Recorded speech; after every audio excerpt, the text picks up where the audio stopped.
காஞ்சிபுரம் மாவட்டம் ஸ்ரீபெரும்புதூர் அருகே இருளர் இன மக்களுக்காக கட்டப்படும் வீடுகள் தரமற்ற நிலையில் உள்ளதாக புகார் எழுந்துள்ளது. செல்லம்பட்டி ஊராட்சி எலுமியான் கோட்டூர் பகுதியில் 43 பழங்குடியின குடும்பங்களுக்கு பிரதம மந்திரி ஜன்மான் திட்டத்தின் கீழ் வீடுகள் கட்டும் பணி நடைபெற்று வருகிறது.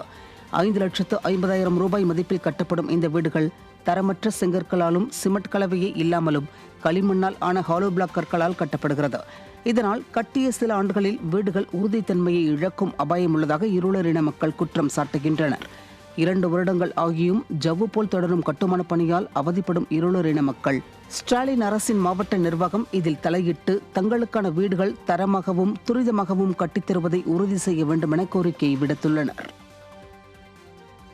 ராமநாதபுரம் மாவட்டம் ராமேஸ்வரத்தில் ஆட்டோ ஓட்டுநர் மீது தாக்குதல் நடத்திய திமுகவை சேர்ந்த கந்துவட்டி கும்பல் மீது ஸ்டாலின் அரசின் ஏவல்துறை நடவடிக்கை எடுக்கவில்லை என ஆட்சியரிடம் புகார் அளிக்கப்பட்டது.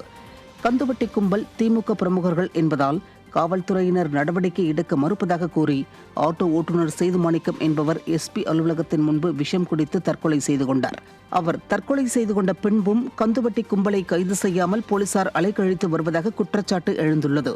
உயிர்களை காவு வாங்கும் கந்துவட்டி கொடுமை நாளுக்கு நாள் அதிகரித்து வரும் நிலையில் அரசின் இரும்புக்கரம் துருப்பிடித்து போனதாக பொதுமக்கள் விமர்சிக்கின்றனர். ஒரு 5,000 ரூபாய் கொடுத்துட்டு வட்டிக்கு கந்து வட்டி கொடுத்துட்டு 15,000 ரூபா திருப்பி வாங்கினதை நாங்கள் கேள்விப்படுறோம். இன்னும் 10,000 ரூபா நீங்கள் கொடுக்கணும் இல்லைன்னா வெட்டிடுவேன் குத்திடுவேன் அப்படின்னு சொல்லிட்டு இது பண்ணியிருக்காங்க. நான் தான் கொடுத்துட்டேனே அப்படின்னு சொல்லும்போது ஒரு தகராறு ஆகி அவர் என்ன செய்கிறாரு, அவரோட அடியாட்கள் அவர் கூலிப்படையாக வச்சிருக்க ஒரு 4 பேரை கூட்டு வந்து பாபாமுருங்கிற நபர் தெருவாக அடித்து இழுத்துக்கிட்டு அவரே போலீஸ் ஸ்டேஷன் வரைக்கும் அவரே அடித்து கொண்டு வர்றார்.